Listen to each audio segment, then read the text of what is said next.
दोस्तों, स्वागत है आपका मूवी ज्ञान चैनल में। आज मैं डेमिर वेब सीरीज के नेक्स्ट एपिसोड लेकर आया हूं। अगर आपने उसके पहले 5 एपिसोड नहीं देखे तो डिस्क्रिप्शन और आई बटन में लिंक है, पहले जाकर उसे देखें, तभी आपको आगे देखने का मजा आएगा। तो बिना समय गवाए कहानी शुरू करते हैं। पिछली वीडियो में आपने देखा कि जेफ डेमिर किस तरह से लोगों को अपना शिकार बनाता है। वो बहला फुसलाकर उनको अपने अपार्टमेंट में ले जाता है और उसके बाद उनको मार के उनके साथ शारीरिक संबंध बनाता है और उनको खा भी जाता है। और इसी तरह वो अपने एक नए शिकार, जो कि गूंगा बहरा लड़का था, उसको भी अपने अपार्टमेंट में लेकर जाता है। अब आगे।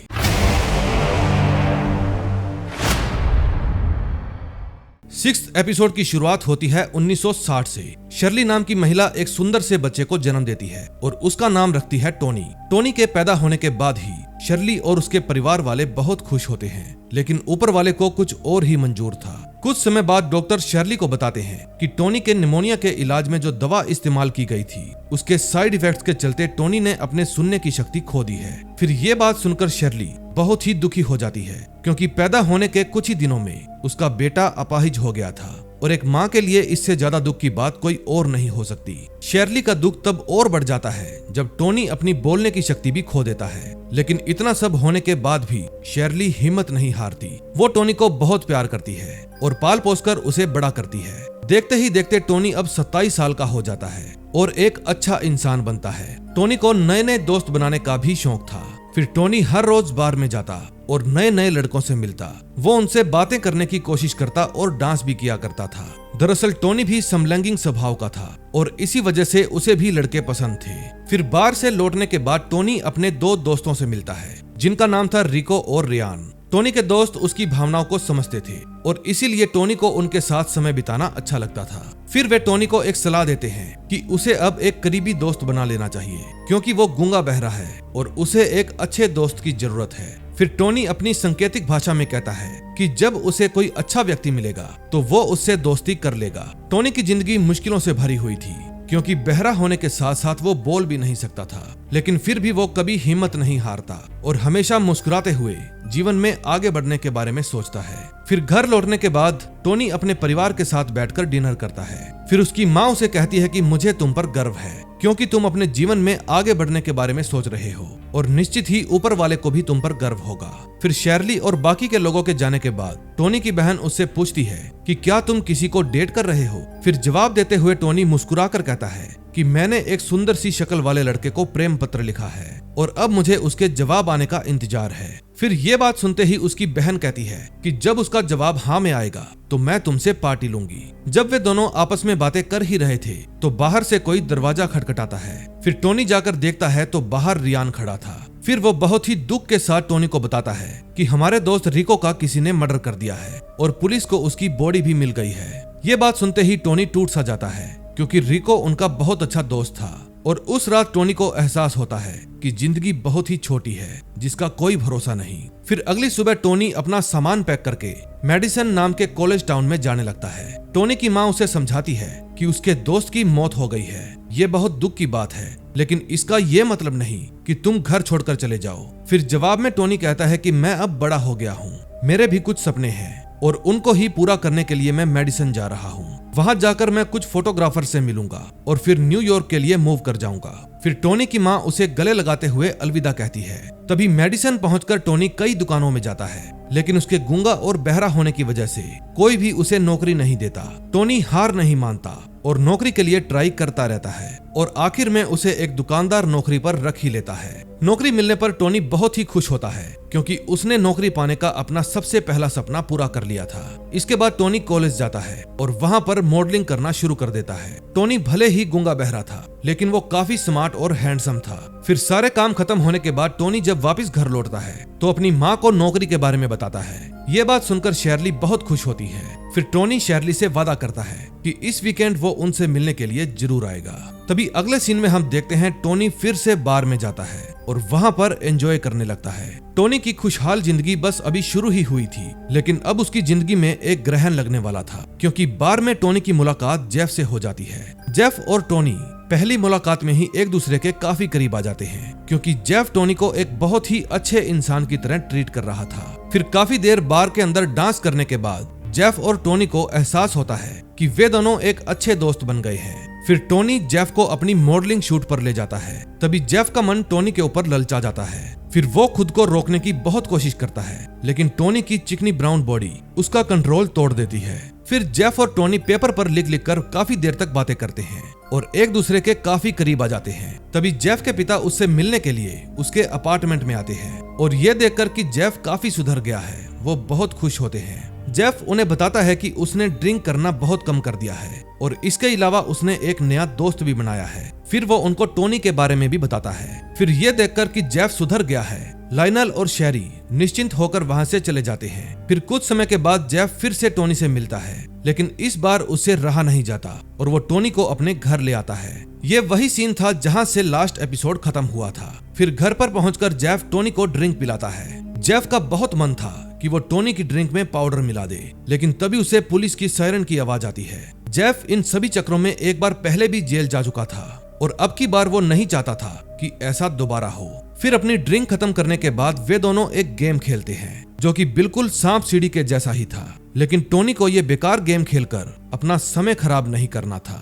उसका मन जेफ के साथ लेटने का कर रहा था और जब वो ये बात जेफ को बताता है तो जेफ का होमोसेक्सुअल नेचर पूरी तरह से बाहर आ जाता है। फिर वे दोनों पूरी रात साथ में बिताते हैं, लेकिन अगली सुबह टोनी को अपने घर जाना था और जेफ नहीं चाहता था कि टोनी वहां से जाए। जेफ टोनी को रोकने की बहुत कोशिश करता है, लेकिन जब वो नहीं मानता तो जेफ अलमारी में पड़ा हुआ हथौड़ा निकाल लेता है। फिर वो उस हथौड़े को अपनी पीठ के पीछे छुपा लेता है, लेकिन जब टोनी उसे एक प्यारी सी किस देता है और वादा करता है कि वो वापस जरूर आएगा, तो जेफ उसे जाने देता है। फिर टोनी के जाने के बाद जेफ बहुत ही उदास हो जाता है, क्योंकि वो उसे जाने नहीं देना चाहता था। वो टोनी के साथ भी वही सब करना चाहता था जो वो बाकी के लोगों के साथ किया करता था। जेफ उसके बारे में सोच ही रहा था कि टोनी फिर से वापस आ जाता है, क्योंकि वो अपनी गाड़ी की चाबी भूल गया था। टोनी को वापस देखकर जेफ का मन खुश हो जाता है और वो अपना कंट्रोल भी पूरी तरह से खो देता है। इसके बाद जेफ टोनी को भी खत्म कर देता है। टोनी ने वीकेंड पर अपने घर जाने का वादा किया था, लेकिन जब वो घर नहीं जाता तो शेरली परेशान हो जाती है और पुलिस स्टेशन में पहुंच जाती है। टोनी के गायब होने की रिपोर्ट लिखवाने के बाद वो हर जगह शेरली के पोस्टर छपवा देती है, ताकि अगर कोई भी उसे देखे तो तुरंत ही शेरली को रिपोर्ट करे। फिर पोस्टर लगवाने के बाद शेरली टोनी जैसे और भी लोगों की हेल्प लेती है, ताकि उसका पता जल्दी से लगाया जा सके। सब लोग उसकी हेल्प करने के साथ साथ उनको थोड़ा डोनेशन भी देने लगते हैं। उन सभी लोगों की भीड़ में जेफ भी शामिल था, जो टोनी के दुखी परिवार को देखकर दुखी हो जाता है, लेकिन अगर उसे उसकी इतनी परवाह होती तो वो टोनी को कभी भी खत्म नहीं करता।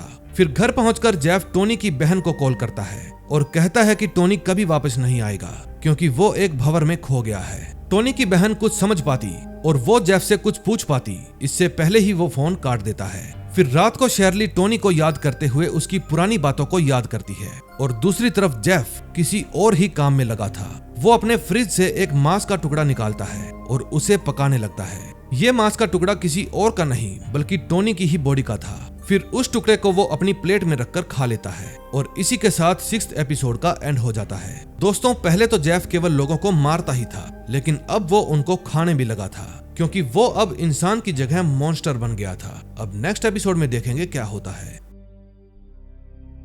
7th एपिसोड की शुरुआत फ्लैशबैक से होती है। ये है ग्लेंडा, जो कि जेफ की पड़ोसन है। जेफ के घर में लाया हुआ आखिरी मर्द, जिसका नाम ट्रेसी था, जब वो अपने कमरे से भाग निकलता है तो वो पुलिस को जाकर सारी बात बता देता है। उस समय ग्लेंडा अपने कमरे में से सब कुछ देख रही थी। ग्लेंडा को तो शुरू से ही जेफ पर शक था, लेकिन किसी ने भी इसकी बात नहीं सुनी। फिर जब ऑफिसर्स जेफ को गिरफ्तार करके ले जा रहे थे, तब ग्लेंडा उनसे भारी आवाज में कहती है कि मैं कब से पुलिस को इन्फॉर्म कर रही थी, ना जाने मैंने कितने फोन कॉल्स किए होंगे और बताने की कोशिश की कि जेफ के अपार्टमेंट में कुछ गड़बड़ है, लेकिन एक बार भी पुलिस हेल्प के लिए नहीं आई। पुलिस वालों को जेफ के रूम में से कई खौफनाक चीजें मिलने के अलावा करीब 16-17 लोगों के आईडी कार्ड भी मिलते हैं और इन सब लोगों को जेफ ने अपना शिकार बनाया था। फिर पूरी बिल्डिंग को क्राइम सीन घोषित करने के बाद ग्लेंडा को अपना रूम खाली करना पड़ता है, लेकिन मुसीबत अभी टली नहीं थी, क्योंकि जेफ के सारे राज खुलने के बाद पूरे मिल्वाकी शहर में खलबली मच जाती है, क्योंकि जेफ के ज्यादातर विक्टिम्स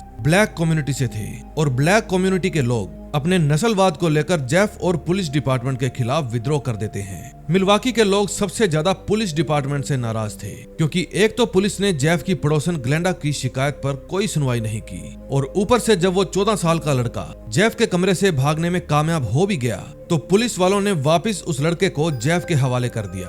जेफ ने उन पुलिस वालों को कहा कि वो लड़का उसका बॉयफ्रेंड है, और उन्होंने उसकी बात मान ली। एक बार भी ये जानने की कोशिश नहीं की कि जेफ सच बोल रहा है या झूठ। तभी मिलवाकी के चीफ वहाँ के दूसरे बड़े अधिकारियों से बात करते हैं, क्योंकि कैसे भी करके उन्हें जेफ का केस सुलझाना था, क्योंकि अगर उन्होंने जेफ को कोई सजा नहीं दिलवाई तो वहाँ की जनता उन्हें छोड़ेगी नहीं। तभी चीफ के साथ बात कर रहे ऑफिसर का मानना था कि सबसे पहले उन्हें उन दोनों पुलिस ऑफिसर्स को सस्पेंड कर देना चाहिए जिन्होंने उस 14 साल के लड़के को वापस जेफ के घर में छोड़ दिया था, ताकि लोगों को तसल्ली हो जाए कि मिलवाकी गवर्नमेंट उनके बारे में सोचती है। लेकिन चीफ उस ऑफिसर की बात से सहमत नहीं होते, क्योंकि उन्हें चीफ बने केवल 2 साल ही हुए हैं और एक गलत कदम उनके लिए बड़ी मुसीबत खड़ी कर सकता था। फिर डिटेक्टिव कैनेडी और मर्फी को विक्टिम्स के घर में भेजा जाता है ताकि वे उन्हें खबर दे सकें कि उनके परिवार का सदस्य अब नहीं रहा। इन सभी परिवारों में से एक परिवार टोनी का भी था, और इस दुख भरी बात सुनकर शेरली पूरी तरह से टूट जाती है। अगले सीन में हम ग्लेंडा को देखते हैं, जो कि एक लेडी से बातचीत कर रही थी।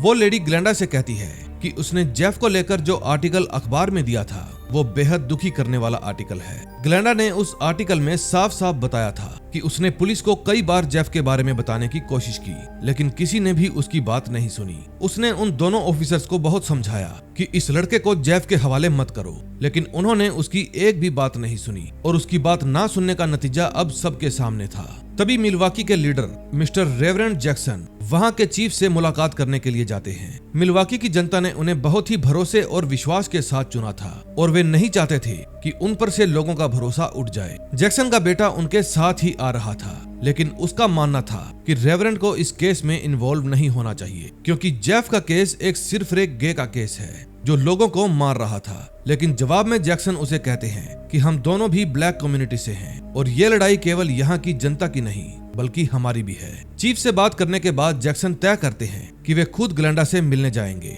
और उससे सारा मामला पता करेंगे। जैक्सन को अचानक अपने घर में देखकर ग्लेंडा चौंक जाती है, क्योंकि वो उन्हें 2 बार वोट कर चुकी थी और इतनी बड़ी हस्ती उससे मिलने आएगी इसका उसको अंदाजा भी नहीं था। फिर वे दोनों साथ बैठकर बातें करते हैं। फिर जैक्सन ग्लेंडा को यकीन दिलाता है कि भले ही ग्लेंडा की बात किसी भी अधिकारी ने ना सुनी हो, लेकिन वो उसकी बात जरूर सुनेगा और उसके खिलाफ आवाज भी उठाएगा। जैक्सन की यह बात सुनकर ग्लेंडा को थोड़ा आत्मविश्वास मिलता है और वो जेफ की पूरी कहानी बताना शुरू कर देती है। अब कहानी पास्ट में जाती है, जहां ग्लेंडा अपने कमरे में बैठी टीवी देख रही थी, लेकिन जेफ के अपार्टमेंट से आ रही बदबू उसे सुकून से बैठने नहीं देती। बदबू की शिकायत करने के लिए ग्लेंडा जेफ के पास जाती है, लेकिन हर बार की तरह जेफ वही बहाना बनाता है कि मांस सड़ गया है और फिर दरवाजा बंद कर लेता है। ग्लेंडा को समझ में नहीं आ रहा था कि वो इस बदबू का क्या करे, यहाँ तक कि उसकी बेटी भी इस बदबू की वजह से उसका घर छोड़कर अपने बॉयफ्रेंड के यहाँ रहने चली जाती है।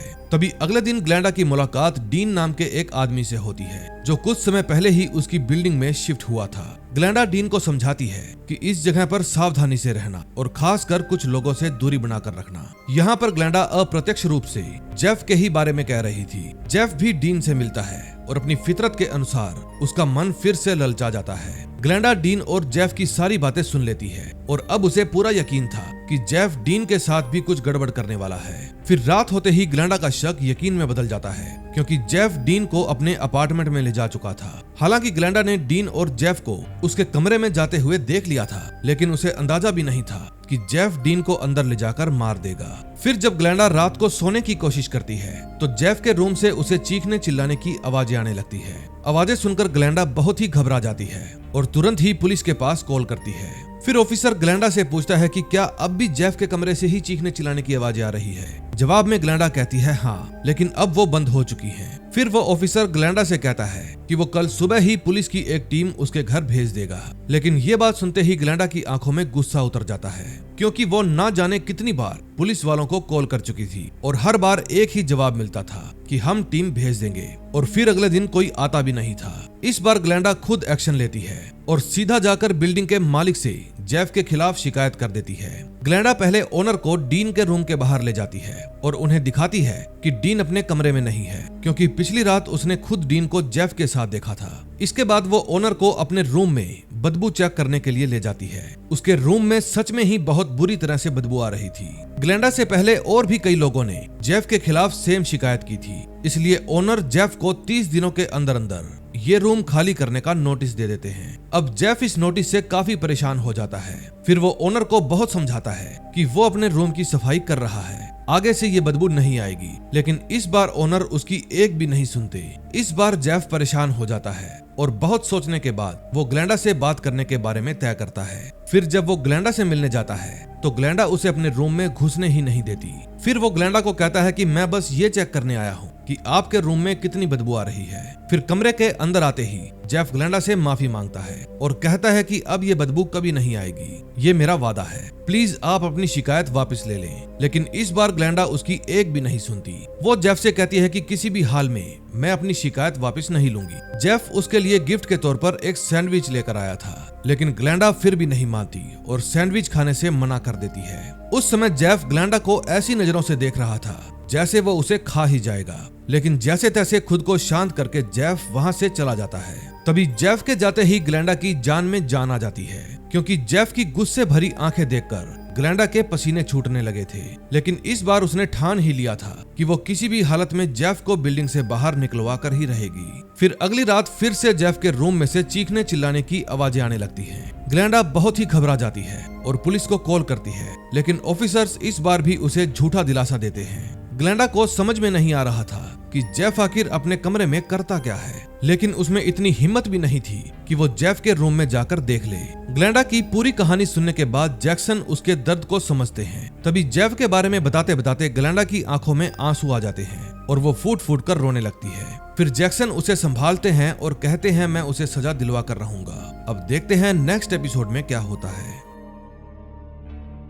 8वें एपिसोड की शुरुआत में हम देखते हैं कि अब पुलिस वालों को जेफ के सभी कत्लों के बारे में पता चल चुका था और उसे गिरफ्तार भी किया जा चुका था। जेफ के पिता होने की वजह से लाइनल को बहुत ही मुसीबतों का सामना करना पड़ता है और ये मुसीबतें उसने खुद ही पैदा की थी। बचपन से ही लाइनल ने जेफ की सोच को घिनौनी बना दिया था और उसी का नतीजा आज उसे भुगतना पड़ रहा है। इतना सब कुछ होने के बाद भी लाइनल जेफ की चिंता करता है, क्योंकि पुलिस ने उसे गिरफ्तार कर लिया था और अब बहुत जल्द ही उसे कड़ी से कड़ी सजा भी मिलने वाली थी। फिर वो जेफ से मिलकर उससे कुछ देर बात करता है। लाइनल को समझ में नहीं आ रहा था कि वो किस तरह से अपने बेटे से सारी बात पूछे। फिर वो हिम्मत करके जेफ को कहता है कि जो संस्कार तुझ में है वो तुम्हें मैंने नहीं दिए। लाइनल को अभी भी लग रहा था कि जेफ मानसिक रूप से बीमार है और इसीलिए उसने ऐसा किया, लेकिन जेफ एक बात साफ कर देता है कि उसे कोई भी बीमारी नहीं है और जितने भी कत्ल उसने किए हैं वे पूरे होशो हवास में किए हैं। ये सब कब शुरू हुआ इसका अंदाजा जेफ को भी नहीं था। वो बस इतना जानता है कि वो अपने पिता के साथ मिलकर मरे हुए जानवरों पर प्रयोग किया करता था। जेफ की ये बात सुनते ही लाइनल भड़क जाता है, क्योंकि वो तो जेफ को विज्ञान के बारे में सिखा रहे थे,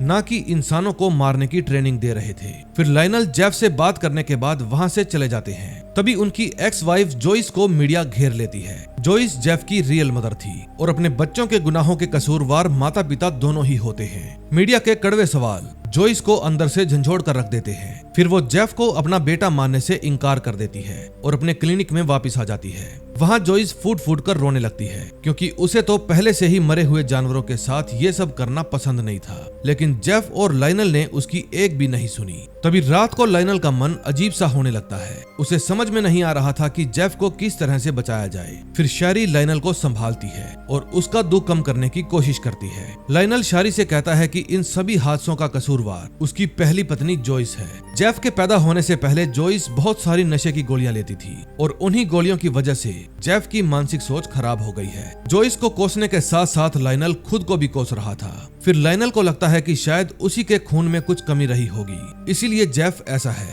लेकिन शैरी उसे समझाती है कि अगर उसके खून में कमी होती तो डेविड भी ऐसा ही होता, लेकिन वो तो बिल्कुल सही है। दरअसल लाइनल को भी पहले एक मानसिक समस्या थी। उसे भी जेफ की तरह खौफनाक सपने आते थे और ऐसा लगता था कि वो आज ही किसी को मार देगा।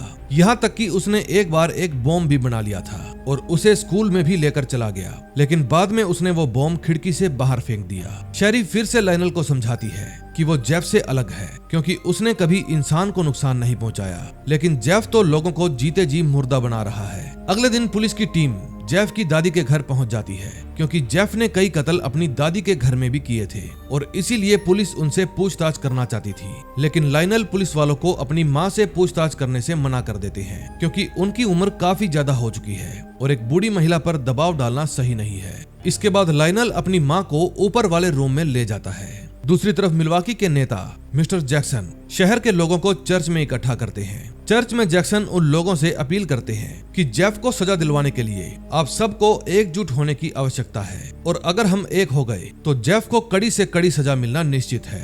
अब एक तरफ तो जैक्सन जनता को समझा रहे थे और दूसरी तरफ चीफ उन दोनों पुलिस वालों को बुलाते हैं जिन्होंने 14 साल के लड़के वाले केस में जेफ के खिलाफ कार्रवाई नहीं की थी। अब चीफ उन दोनों ऑफिसर्स को पुलिस से निकलवाने की सोच रहे थे, लेकिन वे ऑफिसर्स अपनी सफाई देते हैं और कहते हैं कि इसमें उनकी कोई भी गलती नहीं है। जेफ अपने कमरे में क्या कर रहा था उसके बारे में हमें खबर नहीं थी। फिर वे दोनों चीफ को धमकी भी देते हैं कि आप हमें नौकरी से नहीं निकाल सकते, क्योंकि अगर आपने ऐसा किया तो पूरी पुलिस यूनियन मिलकर आपके खिलाफ आवाज उठाएगी। उनकी बातें सुनने के बाद चीफ थोड़ा परेशान हो जाते हैं। दूसरी तरफ लाइनल ने भी जेफ को बचाने का तरीका ढूंढ लिया था। अब लाइनल एक वकील को लेकर जेफ से मिलने जाता है। वे जेफ को समझाते हैं कि हम कोर्ट में साबित कर देंगे कि तुम मानसिक रूप से स्वस्थ नहीं हो और फिर जेल की बजाय तुम्हें हॉस्पिटल में रहना होगा। लेकिन जेफ इस बात को मानने से साफ साफ इनकार कर देता है। उसका मानना था कि जब ऐसा कुछ है ही नहीं तो वो कोर्ट में झूठ क्यों बोले। फिर लाइनल और वो वकील जेफ को 1957 के एडगिन नाम के एक आदमी की घटना बताते हैं जो बिल्कुल जेफ की तरह ही हत्यारा था, लेकिन जब वो पकड़ा गया तो उसने मानसिक रूप से स्वस्थ न होने का बहाना बना दिया और फिर वो हॉस्पिटल में चला गया। लाइनल चाहता था कि जेफ भी ऐसा ही करे, लेकिन जेफ ये मानने को तैयार ही नहीं था। फिर जेफ लाइनल को बताता है कि मैंने सारे कत्ल करने से पहले एडगिन की किताब ही पढ़ी थी और अब मैं वो करूंगा जो मेरा मन होगा। फिर बातचीत खत्म होने के बाद लाइनल बहुत परेशान हो जाता है, क्योंकि अगर जेफ ऐसे ही बोलता रहा तो उसको कोई भी बचा नहीं पाएगा। अब अगले दिन कोर्ट में सुनवाई होती है और पीड़ित परिवारों को यकीन दिलाया जाता है कि उन्हें इंसाफ जरूर मिलेगा। फिर अगली सुनवाई सोमवार को रखी जाती है। जोइस भी उस दिन कोर्ट आती है, लेकिन वहां लाइनल से उसकी बहस हो जाती है, क्योंकि लाइनल ने पूरे मामले का कसूरवार उसे ही ठहरा दिया था। फिर शेरी जैसे तैसे करके उन दोनों की बहस को शांत करती है। जोइस भी जेफ की माँ है और जितनी चिंता लाइनल को है उतनी ही चिंता जोइस को भी है। फिर वहां से निकलने के बाद जोइस एक एक करके सभी पीड़ित परिवारों के घर में जाती है और उनसे अपने बेटे की करतूत के लिए माफी मांगती है। फिर जोइस सामने खड़ी महिला से कहती है कि वो एक माँ की तरह सोचे, क्योंकि जेफ की मानसिक हालत ठीक नहीं है, इसीलिए वो उसे माफ कर दे। लेकिन वो महिला कहती है कि अगर तुम मेरी जगह होती तो क्या तुम ऐसा कर पाती। अगले दिन कोर्ट में सुनवाई थी। सभी पीड़ित परिवारों के सदस्य जेफ के ऊपर अपनी नाराजगी जताते हैं। जेफ अपनी सफाई में बस इतना ही कहता है कि पता नहीं ये सब कैसे हो गया, ये सब कहां से शुरू हुआ ये मुझे खुद नहीं पता, और जब मुझे इन सब चीजों का एहसास हुआ तब तक बहुत देर हो चुकी थी। फिर जेफ सभी पीड़ित परिवारों से माफी मांगता है और अफसोस जताता है, लेकिन वो उन सभी मरे हुए लोगों को वापस नहीं ला सकता था। फिर जेफ कहता है कि मैं किसी भी धर्म को ठेस नहीं पहुंचाना चाहता था। सारे सबूतों और गुनाहों को ध्यान में रखते हुए जेफ को उम्र कैद की सजा सुनाई जाती है और इस सजा से सभी पीड़ित परिवारों को राहत मिलती है। फिर लाइनल और शहरी जेफ से मिलते हैं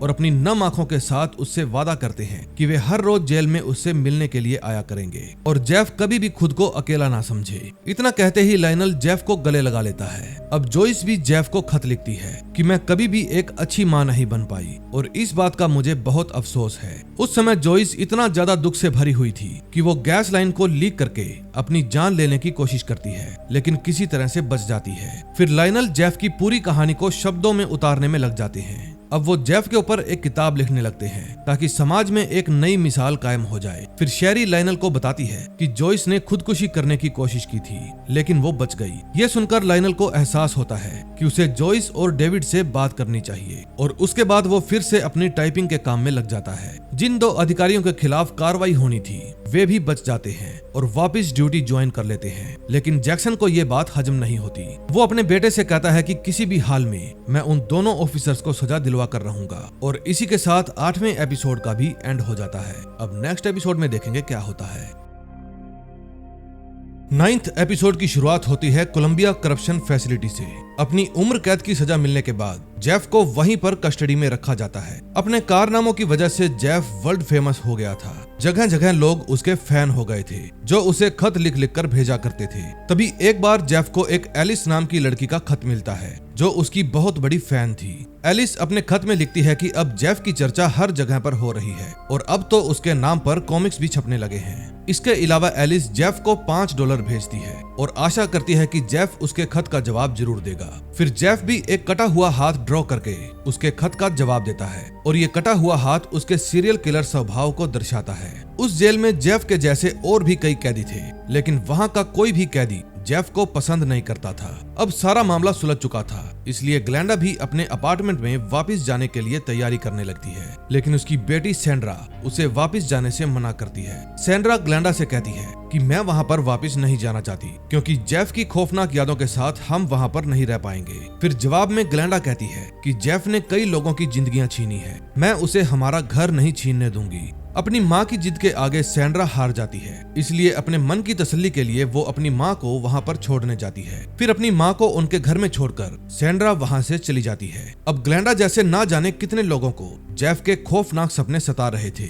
लेकिन जेफ तो जेल में भी मजे से रह रहा था क्योंकि उसके फैंस द्वारा भेजे हुए पैसों से उसका गुजारा बहुत ही अच्छे से हो रहा था। अगले सीन में हम टोनी की माँ शेरली को देखते हैं जिनके पास किसी ने पोस्ट भेजी थी। पोस्ट के अंदर जेफ की आत्मकथा का एक कवर था और जिस आदमी ने ये पोस्ट भेजी थी वो चाहता था कि शेरली इस पर अपने सिग्नेचर कर दे। शेरली को ये सब देखकर बहुत गुस्सा आता है क्योंकि एक तो जेफ ने ना जाने कितने लोगों को जिंदा रहते हुए ज़ॉम्बी बना दिया था और ऊपर से ये कॉमिक लेखक उसे मशहूर करने में लगे थे। गुस्से से भरी शेरली एक बड़े ऑफिसर के पास जाकर उसकी शिकायत करती है। फिर वो ऑफिसर शेरली से कहता है कि अगर जेफ की प्रसिद्धि को रोकना चाहती हो तो तुम्हें जेफ के ऊपर और उसके परिवार के ऊपर केस करना होगा। जेफ के पिता ने भी एक किताब लिखी थी जिसमें जेफ की आत्मकथा थी और इसीलिए हर तरफ बस जेफ की ही चर्चा हो रही थी। ऑफिसर की इन बातों को सुनकर शेरली का मन थोड़ा हिचकिचाता है क्योंकि वो खुद जेफ के माता पिता से मिल चुकी थी और वे लोग शरीफ लोग थे। दूसरी तरफ जेफ के पिता किताब लिखने के बाद भी चुप नहीं बैठते।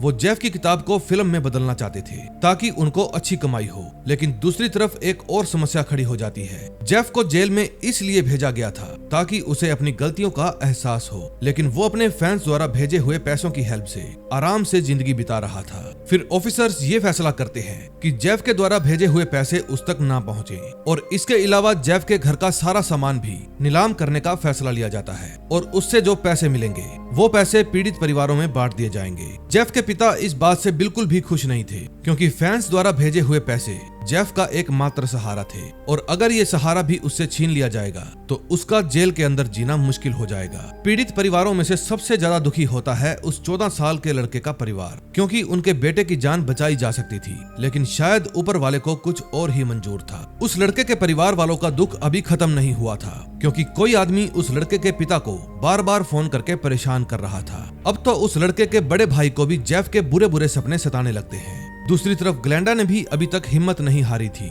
और वो हमेशा जेफ के खिलाफ कोई न कोई कदम उठाती रहती थी, इसीलिए उसे एक अवार्ड दिया जाता है। अवार्ड लेने से पहले ग्लैंडा एक ऑफिसर से कहती है कि वो ये पुरस्कार तभी लेगी जब पुलिस विभाग उससे वादा करेगा कि आगे से ऐसा कुछ भी नहीं होगा। फिर एक संतोषजनक उत्तर मिलने के बाद ग्लैंडा ये पुरस्कार ले लेती है। अब वो चीनी परिवार भी चुप रहने वाला नहीं था। अपने नाबालिग बेटे को खो देना इससे ज्यादा दुख की बात और क्या हो सकती है। फिर एक सीनियर ऑफिसर उस बच्चे के पिता को समझाती है कि आपके बेटे के साथ जो कुछ भी गलत हुआ था उसके खिलाफ आवाज उठाने के लिए वे $10 मिलियन जुर्माना की मांग करेंगे। पैसे मिल जाने से उनका बेटा तो वापस नहीं आएगा, लेकिन पूरे परिवार की बची हुई जिंदगी सुख और शांति से बीतेगी। उस लड़के के पिता भी इस बात से पूरी तरह सहमत हो जाते हैं। तभी रात हो जाती है और ग्लैंडा अपने कमरे में बैठी आराम से टीवी देख रही थी, लेकिन जेफ का डर अभी भी उसके दिमाग से निकला नहीं था। रात को जब उसकी घबराहट बढ़ने लगती है तो वो नीचे लॉबी में आ जाती है जहां कुछ लोग पहले से ही इकट्ठा होकर सोने की तैयारी कर रहे थे। फिर कुछ देर बाद प्रिंस विल भी वहां पर आ जाते हैं और सभी लोगों को कहते हैं कि लॉबी में सोने की अनुमति नहीं है। वो उन लोगों की समस्या समझ सकते थे, लेकिन नियमों को तोड़ना भी सही नहीं था और इसीलिए सभी लोगों को वापस उनके कमरे में जाना पड़ता है। फिर अगली सुबह ग्लैंडा उस नाबालिग लड़के के परिवार से मिलने जाती है क्योंकि अब उस लड़के की बॉडी मिल चुकी थी, लेकिन पूरी नहीं, केवल कुछ टुकड़े। फिर ग्लैंडा उस नाबालिग लड़के के पिता का हाथ पकड़कर रोने लगती है। वो उनसे कहती है कि अगर उस रात मैंने और ज्यादा हिम्मत जुटाई होती तो शायद आपका बेटा आज जिंदा होता। अब एक तरफ तो ग्लेंडा उस पीड़ित परिवार के बच्चे के बारे में सोच रही थी और दूसरी तरफ जेफ के पिता खुद के लिए ही परेशान हो रहे थे, क्योंकि अब फिल्म नहीं बन रही थी। निर्माता इस फिल्म को बनाने से डर रहे थे और इसीलिए फिल्म बनाने का प्लान रद्द हो जाता है। अब एक ऑफिसर ऐसा भी था जो जेफ के सामान पर नजर डाले बैठा था। वो चाहता था कि जेफ के घर से जो भी सामान आए उसे तबाह कर दिया जाए और उस सामान की जितनी भी कीमत होगी वो खुद पीड़ित परिवारों को देगा। लेकिन कुछ लोग ऐसे थे जो जेफ को अपना रोल मॉडल मानने लगे थे। उस नाबालिग लड़के के परिवार को $10 मिलियन तो नहीं मिलते, क्योंकि ये रकम बहुत ज्यादा थी, लेकिन उन्हें लगभग 8.5 लाख रुपए दे दिए जाते हैं, जो उनके गुजारे के लिए काफी थे। अगले सीन में हम देखते हैं जो लोग उस नाबालिग लड़के के पिता को फोन करके परेशान कर रहे थे वे कोई और नहीं बल्कि 2 ऑफिसर थे जिन्हें पुलिस से निकालने की बात रखी जा रही थी। वे दोनों ऑफिसर जानबूझकर दुश्मनी निकालने के लिए उन्हें परेशान कर रहे थे। दूसरी तरफ जेफ जिस बिल्डिंग में रहा करता था वो भी टूटने वाली थी, क्योंकि वहाँ कोई पार्क बनने वाला था और इसीलिए वहाँ के लोगों के साथ साथ ग्लेंडा को भी 60 दिनों के अंदर अंदर बिल्डिंग खाली करने का नोटिस दे दिया जाता है। ग्लेंडा का मानना था कि वहाँ पार्क बनाने की बजाय जेफ के द्वारा मारे हुए लोगों का स्मारक बनाना चाहिए ताकि दुनिया उन्हें याद रखे, लेकिन इसके इस सुझाव पर अभी कोई भी सुनवाई नहीं होती। अब देखते ही देखते 60 दिन गुजर जाते हैं और जेफ की खौफनाक यादों वाली बिल्डिंग के टूटने का समय आ जाता है। तभी हम जेफ को देखते हैं जो बाकी के अपराधियों के साथ आराम से बैठा हुआ था, लेकिन तभी एक अपराधी उसके ऊपर हमला कर देता है, क्योंकि वो उससे बहुत ज्यादा नफरत करता था। हमले में जेफ को चोट आ जाती है, इसलिए उसको तुरंत ही हॉस्पिटल में ले जाना पड़ता है। फिर कुछ समय बाद जब जेफ की हालत थोड़ी ठीक हो जाती है तो उसे फिर से अपने फैंस के खत मिलने शुरू हो जाते हैं और उनको देखकर जेफ बहुत ही खुश होता है और इसी के साथ 9th एपिसोड का एंड हो जाता है। अब नेक्स्ट एपिसोड में देखते हैं क्या होता है। लास्ट एपिसोड की शुरुआत होती है 1977 से, जहां हम एक और सीरियल किलर को देखते हैं। उसका नाम था जॉन वेव गैसी। गैसी भी ठीक इसी तरह से कत्ल करता था जिस तरह जेफ कत्ल करता था। गैसी एक बार पीटर नाम के एक ठेकेदार को अपने घर बुलाता है और जेफ की तरह उसे एक नशीला पाउडर देकर बेहोश कर देता है। पीटर को कोई अंदाजा भी नहीं था कि उसके साथ अब क्या होने वाला है, लेकिन गैसी जेफ की तरह होमोसेक्सुअल नहीं था। उसे तो बस एक साइको किलर की तरह लोगों को मारना पसंद था और आखिर में गैसी पीटर को तड़पा तड़पा कर मार देता है। अब कहानी वापस प्रेजेंट में आती है। ग्लेंडा टीवी पर न्यूज देख रही थी जिसमें गैसी की खबरें आ रही थी। गैसी को 14 साल की कानूनी लड़ाई के बाद अब मौत की सजा सुनाई जाती है और इस न्यूज से कई पीड़ित परिवारों को राहत मिलने वाली थी। फिर ग्लेंडा के पीछे खड़ी लेडी उसे कहती है कि गैसी कितना खतरनाक सीरियल किलर था, लेकिन जवाब में ग्लेंडा कहती है कि ये तो कुछ भी नहीं है। उसके पड़ोस में तो जेफ नाम का लड़का रहता था, वो गैसी से भी खतरनाक था। ग्लेंडा ने ना जाने कितने महीनों तक तेजाब में गल रहे इंसानों की बदबू झेली थी और इसीलिए वो जानती थी कि जेफ अपने कमरे से जो कर रहा था उसके आगे ये गैसी का कत्ल कुछ भी नहीं था। जेफ को भी जेल गए काफी समय हो गया था, लेकिन उसकी लोकप्रियता आज भी कम नहीं हुई थी। अब जेफ केवल अपना ऑटोग्राफ देने के ही $50 चार्ज करने लगा था और इस बात से ये पता चलता है कि वो किसी सेलिब्रिटी से कम नहीं था। उस जेल के बाकी कैदी उससे चिढ़ने लगे थे क्योंकि उन सभी को अपनी गलतियों पर पछतावा था, लेकिन जेफ पछतावा करने की बजाय मजे ले रहा था। तभी उसी जेल में कैद एक स्कावर नाम का कैदी जेफ पर बहुत भड़क जाता है। उस समय जेफ दूसरे कैदी के साथ मजाक कर रहा था, लेकिन ये बात स्कावर को पसंद नहीं आती।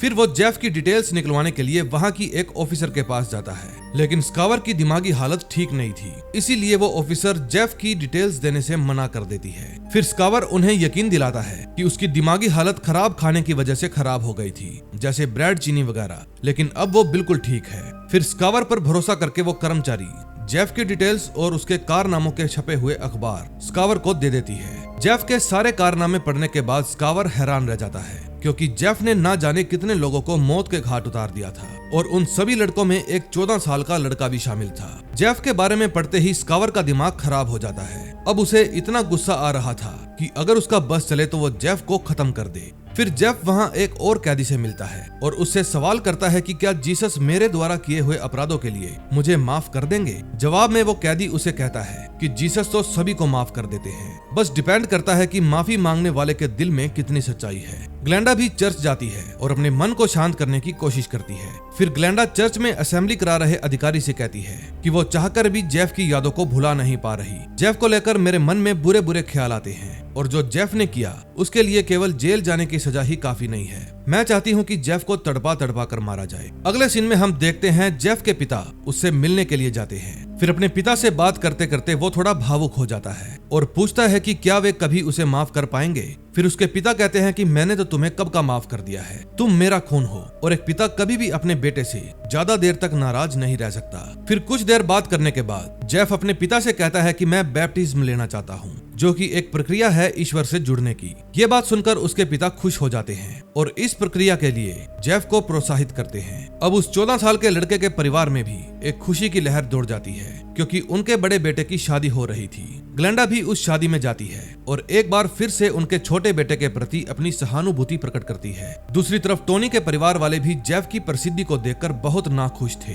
शर्ली ये देखकर हैरान रह जाती है कि जेफ एक सीरियल किलर है और लोग उस पर कॉमिक्स और किताबें छाप रहे हैं जैसे कि वो कोई सुपरस्टार हो। अब गैसी को मौत की सजा और जेफ को बैप्टिज्म एक ही दिन में किया जाता है। एक तरफ गैसी को जहर का इंजेक्शन लगाकर मौत की सजा दी जाती है और दूसरी तरफ जेफ को ईश्वर से जुड़ने का मार्ग दिखाया जाता है। जेफ भले ही ऊपर वाले से कितना भी जुड़ने की कोशिश कर ले, लेकिन उसके बुरे कामों की सजा उसे मिलनी ही थी। और आखिर वो दिन आ ही जाता है जब जेफ और स्कावर को सफाई करने के लिए एक ही कमरे में छोड़ दिया जाता है। स्कावर आज अपना पूरा मन बनाकर आया था कि वो जेफ को खत्म कर देगा। फिर स्कावर जेफ से कहता है कि तुम एक दरिंदा हो, तुम्हारे किए गुनाहों के लिए ऊपर वाला तुम्हें कभी भी माफ नहीं करेगा। फिर वो कहता है कि ऊपर वाले ने तुम्हें सजा देने के लिए मुझे भेजा है, ताकि मैं तुमसे उन सभी की मौत का बदला ले सकूं। और इसके बाद स्कावर उसे मार मार कर खत्म कर देता है। फिर जेफ के पिता को तुरंत इस बात की खबर दी जाती है कि उनका बेटा बुरी तरह से घायल है और हॉस्पिटल में भर्ती है। लेकिन लायनल जब तक हॉस्पिटल पहुंचते उससे पहले ही जेफ दम तोड़ देता है।